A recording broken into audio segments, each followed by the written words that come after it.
110వ అధ్యాయం.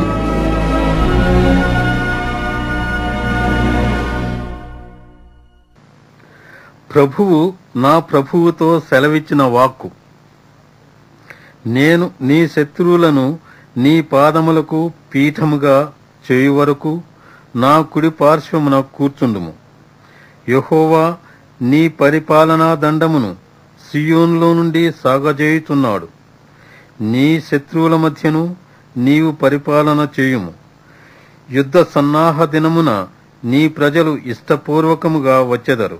నీ యవనస్తులలో శ్రేష్ఠులు పరిశుద్ధాలంకృతులై మంచువలే అరుణోదయ గర్భములో నుండి నీ యొద్దకు వచ్చెదరు. మెల్కీసెదకు క్రమము చొప్పున నీవు నిరంతరము యాజకుడవై యుందువని యెహోవా ప్రమాణము చేసియున్నాడు. ఆయన మాట తప్పనివాడు. ప్రభువు నీ కుడిపార్శ్వమందుండి తన కోపదినమున రాజులను నలుగగొట్టును.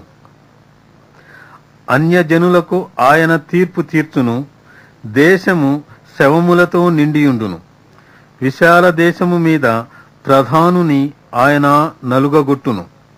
మార్గమున ఏటి నీళ్లు పానము చేసి ఆయన తల ఎత్తును.